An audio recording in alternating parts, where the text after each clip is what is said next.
There it is. Sorry. There. Shoddy internet connection, I got What? so excited, John. I am so excited, John. You, the internet is trying to keep you from discussing about Cruton, sir. Oh my goodness, it's trying to keep me from being. Oh my gosh, John, this is the best news U.S. soccer has had in a very, very long time. Oh my Lord, this is. The man cannot contain his excitement. This is huge. This is massive. All right, so bring everyone forward in this conversation. So we know the talent that is attached to Folarin Balogun, but for those who might be the casual USMNT fan that may not necessarily understand A, what he is capable of, and B, the significance of it, let's bring everyone along in this conversation and break down what Folarin Balogun can mean to the USMNT and what he does as a talent. Well, I think the first thing is that he is a complete striker, right?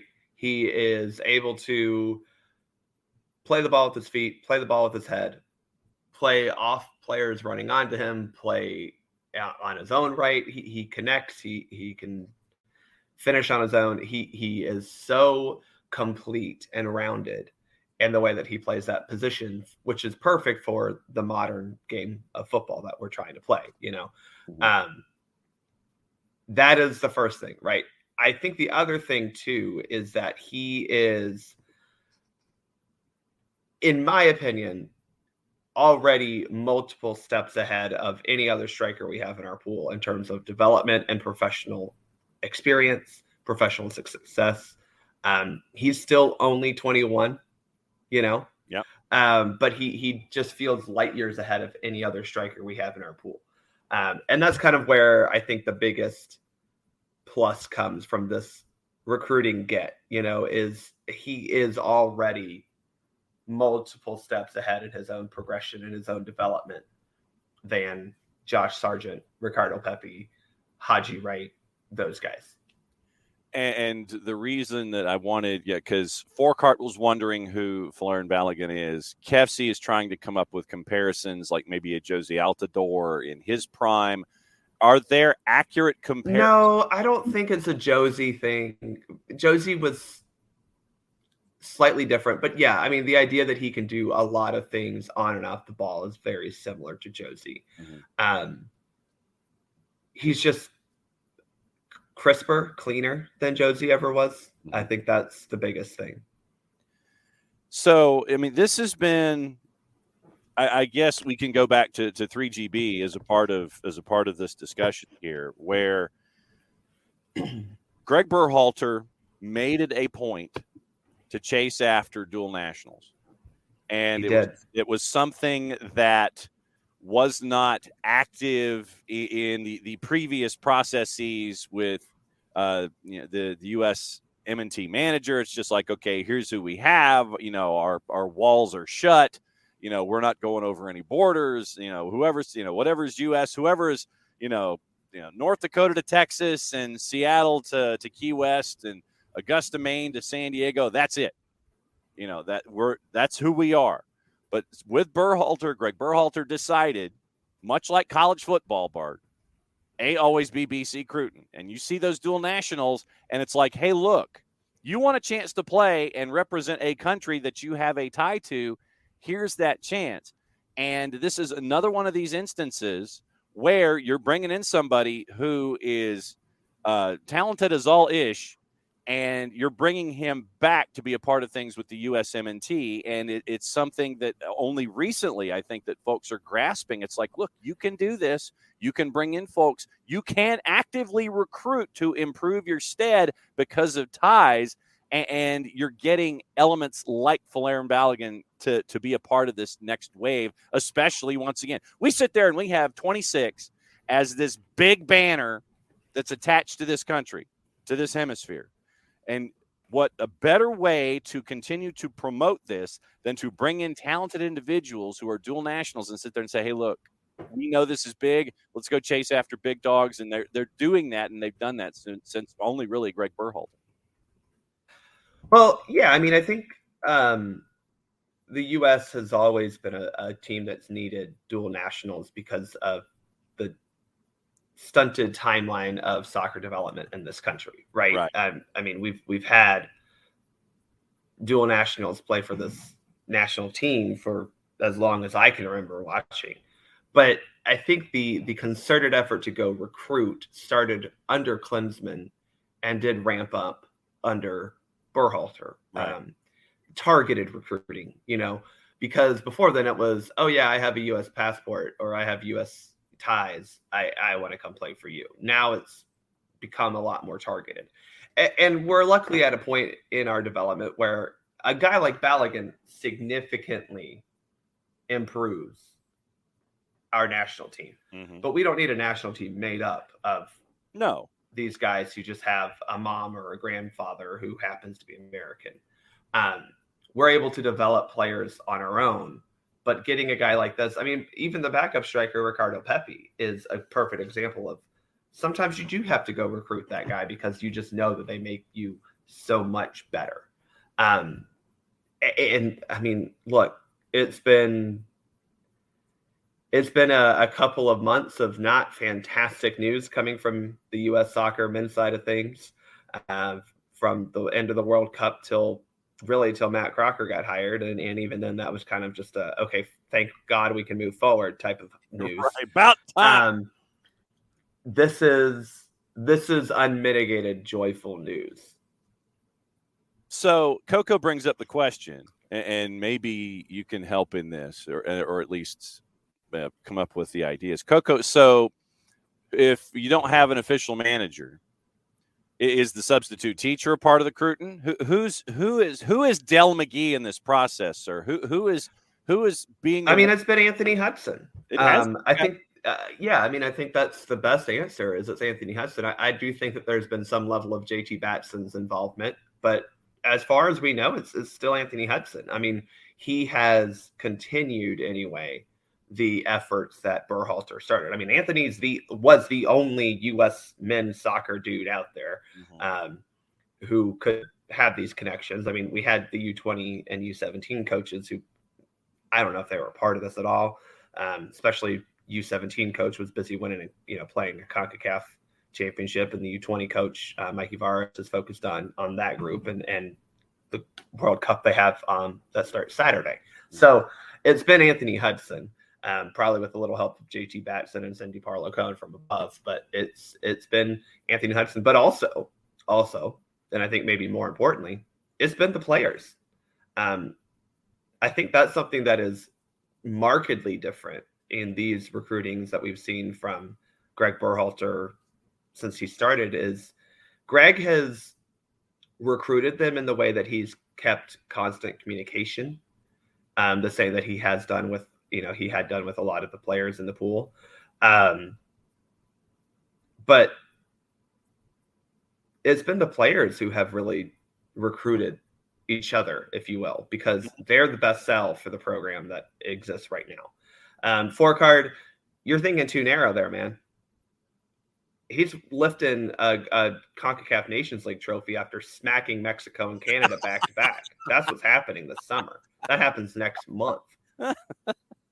Folarin Balogun reclaims authority and autonomy over Canada for both the United States and Great Britain. That's what's happening. Knocking them down a peg, freaking pretending they're the top dogs in CONCACAF. That's what's going to happen. This isn't Gold Cup. What's a Gold Cup? No, this is Nations League. We're beating the snot out of the best teams from Mexico and Canada. That's what's happening. This is where Will needs to bring the national anthem in underneath you as you screeching eagles with the national anthem. According to Ali Rampling at The Athletic, Balogun traveled to Orlando where the U.S. were training during the international window. Interim coach Anthony Hudson admitted, quote, discussions had taken place with the forward during March's international break, adding that it was, quote, an opportunity to share about our program, end quote. Speaking after announcing his squad for March's international fixtures, England manager Gareth Southgate said Balogun would have to be patient regarding a call-up to the senior side. Quote, and I can't do a Gareth Southgate, so it's going to have to be a straight quote. It is up to the player to weigh up where his heart feels. Is he prepared to wait a little bit for an opportunity if he backs himself and feels he can push his way into our squad? Because anybody who has followed us will know that we will give young players a chance. So we cannot go and give first-team call-ups to someone just because we don't want them to go somewhere else, end quote. Balogun made 4 appearances for the U18s in 2018 before going to represent England at various youth levels. U.S. next in action, June 16th in Nations League.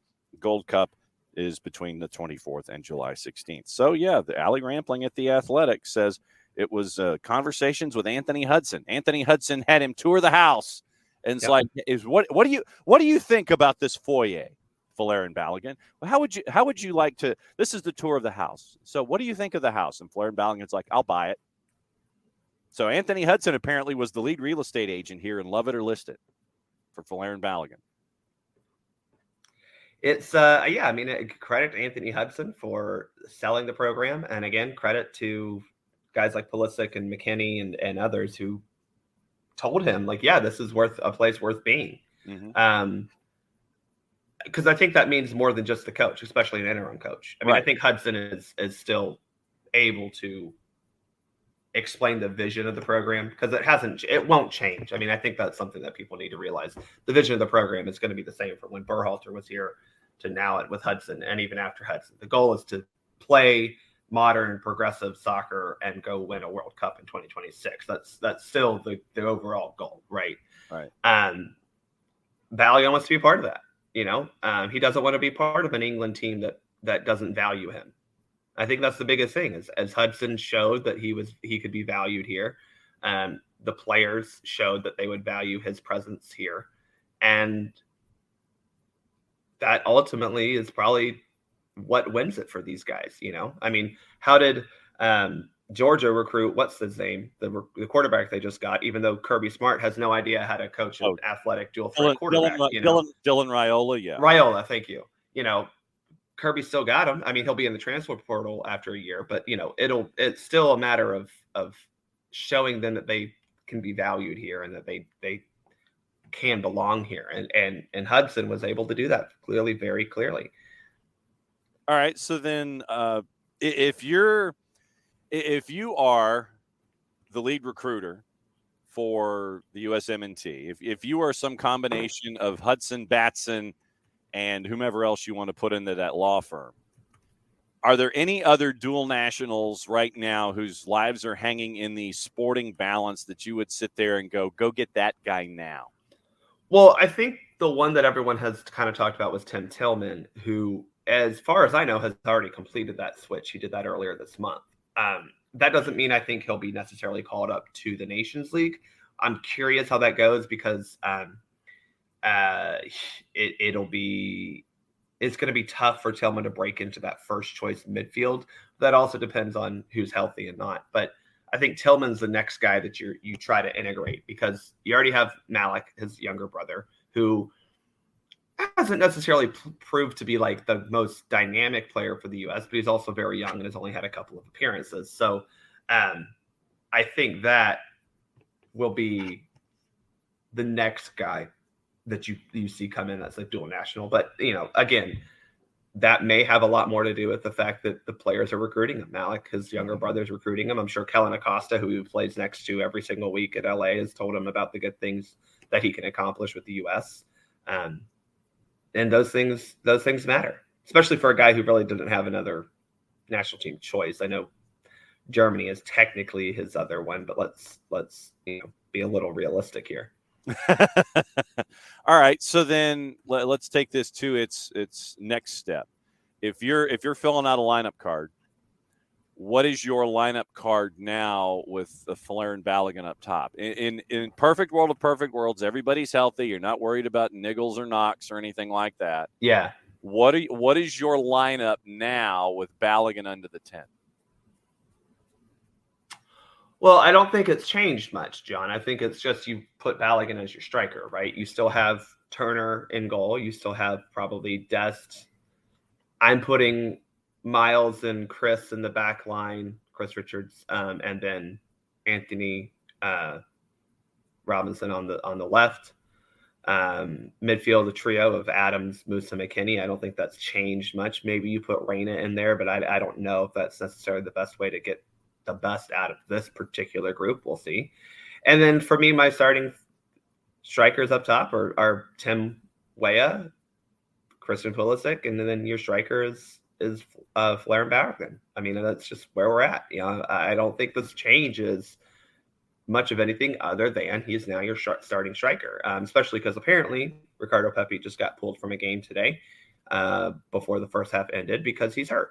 Oops. So that's not great. But I think Pepi, for me, has proven that he would have been the starter come Nations League time. I don't think that Sargent has done enough at the champions in the championship, but Pepi has done really well. So I think you're still looking at bringing Pepi, Sargent, and Balogun if Pepi's healthy.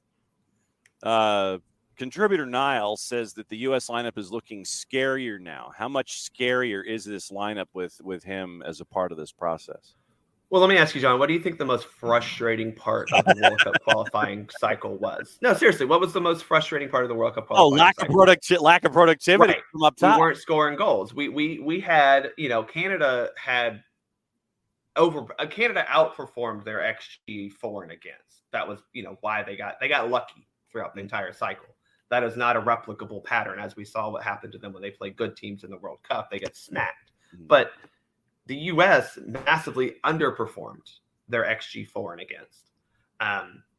So Balogun immediately gives you hope that we're going to actually score it, which you can't say necessarily. And also, as much as Pepi was our leading scorer from the striker standpoint, he didn't score a goal after the Honduras game, or after the not the Honduras game, after the Jamaica home game.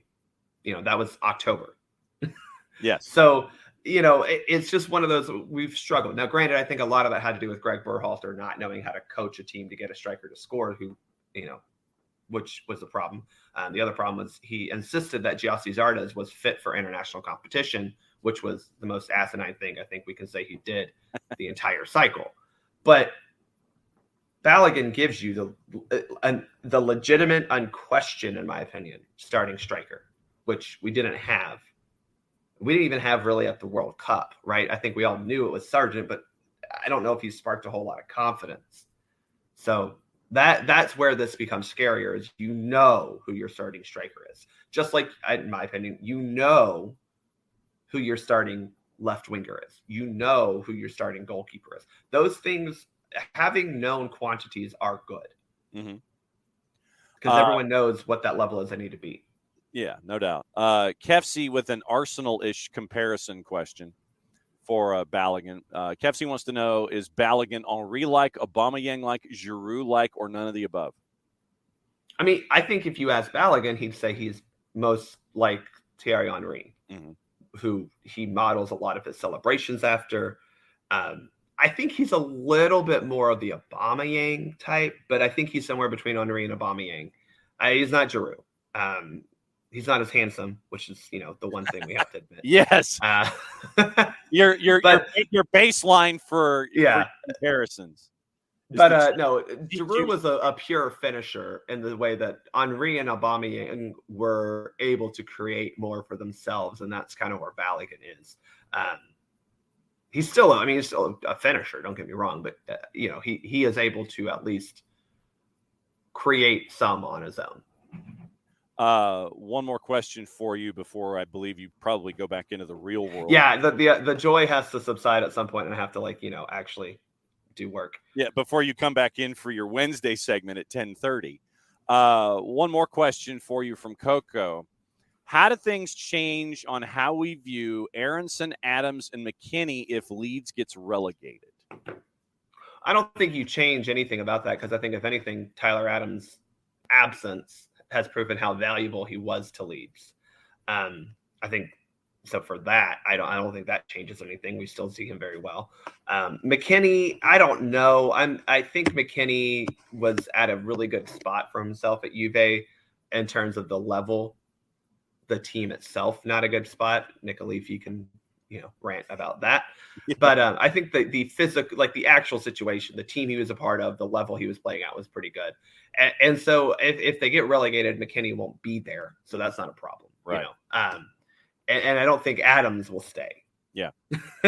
McKinney definitely won't be there. I'm pretty sure that's part of his contract. I don't know if he goes back to Juve, but I would imagine also Juve tries to sell him because he's valuable enough. I could see him going back to the Bundesliga. Mm-hmm. I could see him staying in Serie A and going to a team that isn't, mired in some sort of conspiracy every other month. But I don't think McKinney's stock changes any. And honestly, if you want to be brutally honest about Brendan Aronson, the championship might be the level where he's at. Yeah. I think that he succeeded at Salzburg. That's not the league that's as competitive as the Prem. It's certainly not even as competitive as the championship in terms of just total number of good teams. So maybe if you're Brendan, you go look for, a spot back at Salzburg. Maybe you go try to play in Netherlands, a slightly step down quote from the top league that you were just in, but still somewhere where you can play first division football. Mm-hmm. So that would be what I would say. I don't think it's changing if you're going to be brutally honest with who Brendan Aronson is as a player. Yeah. So on a scale of 1 to 10, the bringing in of Folarin Balogun, Bart is at 11 billion on the. I'm at a full 9, John. I think that it's not the oh my gosh we're winning a World Cup, but it is this is a massive get. And this is a huge positive piece of news for U.S. soccer. It's a B+. It's a B plus A minus. It's definitely it's an A minus. We'll give it an A minus. So a 3. What is that? A 3.7 on the GPA scale. I think is what that was. No doubt. All right. So I'm guessing now. I guess the question is: are you going to do a special breaking news vignette over for USP? Well, we might have to now because we were planning to talk about U20 World Cup and just kind of explain what was going on and what it means. But this might have to take precedent over that because the U20 World Cup now is, it happens Saturday. Do watch 2 p.m. We start, but this is definitely bigger news. John, one more piece of breaking news ish. You may have covered it, but the USL Super League, the women's first division football league that they're bringing that will start August 2024. I don't know if you talked about this. Atlanta, not a part of it, unfortunately. Not yet. I'm curious. I have 2 questions about them. One is when you say first division, mm-hmm. does that mean you're competing directly with NWSL? Because if so, I have some questions. And secondly, I love the fact that they state a professional pathway, a pathway to professional soccer, I think is what they called it. Meaning that there's going to be an emphasis on academy development, which we haven't seen from NWSL. So just want people to have that on their radar. Charlotte's getting a team. A lot of these are associated with USL teams. So Charlotte being associated with Charlotte Independence will play at the renovated Mecklenburg American Legion Stadium, which actually looks really nice and looks like a very fantastic place to play soccer. Tampa, obviously getting one with the USL team there. Phoenix and Tucson, a little interesting. They're putting 2 teams in Arizona.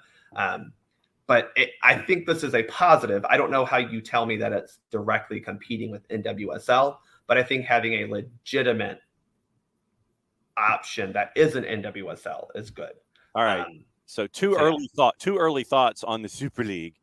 They are going international calendar, fall to summer schedule.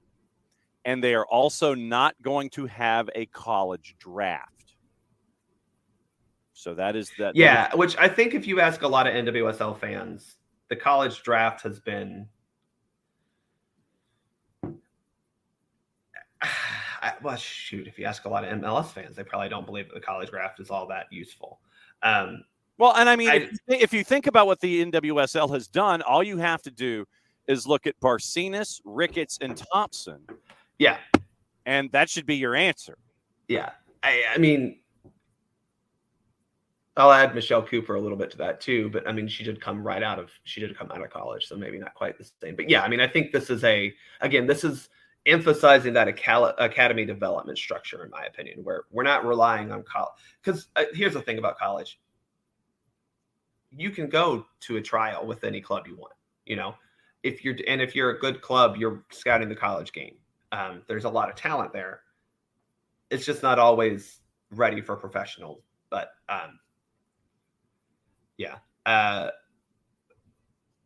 Parzival, I think that I don't have time to talk about that question, but I would love to, because I've been wanting. That's what tomorrow at 10:30 is about. John, I've been wanting to write a piece for Soccer Down Here about this, because I think it does require college to me, and I'll just sum it up because it fits in that. College to me is still a valuable development time, especially for a lot of women's soccer players. Let's be real honest. Yeah. Because they unfortunately get into the high level quality soccer a little bit later than the boys do, for a lot of reasons that, again, we don't have time to get into. But it's not devaluing, no, because there's still the value of playing in college and receiving, more importantly, receiving a college education. But if you want to be an actual professional footballer, like Alyssa Thompson, who, by the way, posted prom pictures from Saturday and is going to be going to the World Cup in June or in July. Like that's my hot prediction, is she'll be on that roster, which she should be, because she's balling out. Thompson, it doesn't make sense for her. You mentioned Barcenas. You mentioned you could talk Olivia Moultrie, even, who kind of set that tone. No, for those people, it doesn't make sense. For some, though, it does. I mean, I'll put out, and I'm. Atlanta United has done very well to create a pathway to college for a lot of their academy products, because that's still a goal for a lot of people. And it's a good way to have a secondary goal. If your goal is guys I played with, our goal was obviously to go pro, but like that doesn't happen as frequently. You still have that college level that you can go to. So, I don't think it's devalued. I think it's just you're looking at college versus pro as a different, it's a different path. Yeah. And some people are in that pro path, some people are not, and that's okay. And that's what I think that the Super League is hoping to identify, right? Is that type of college is still valuable, but it's not the main way that we're going to try to get players ready for professional soccer. And I think that is a plus when we're talking about kind of revolutionizing the way that we develop players in the U.S., both men's and women's. Yeah. Steph Yang's article at The Athletic is going to be your required reading for the day if you have a subscription to The Athletic. Lack of a draft is in keeping with the USL ethos around developing youth pathways, and earlier announcements about their girls' academy. USL said it will not use age banding in its academy teams as part of an if you're good enough, you're old enough mindset, in addition to what we've seen from the NWSL. Amanda Vandervoort said Super League intends to be competitive on player salaries. Current NWSL men is 36-4. So, I mean, well, again, we'll see. I am curious how they truly become a competitive Division I option to NWSL. I am curious how that comes around. However, let me ask you this: if your schedules are different, if the USL Super League is international calendar and the NWSL is their calendar, are you truly competitive? Are you truly competing against each other? Yes, because yes and no, John. I think yes, because you're fighting for that recognition first off, right? And the NWSL has 10 years of recognition, as well as buy-in from the U.S. Women's National Team Players Association.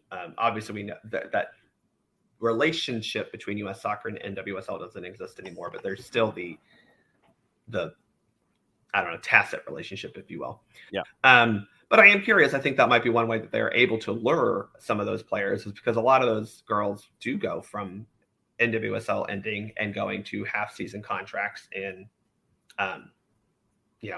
Women's Super League and France or in England, the French Division I. They do go on these kind of loans or half-season contracts. So to your point, yeah, I mean, it could be interesting if you have some players who go from NWSL ending in October to picking up with a USL Super League club after that, going through the end of that season. We'll see. I'm curious because NWSL has set that standard. It does feel a little, and we've seen this again from second division leagues. Remember the NASL from the mid 2010s.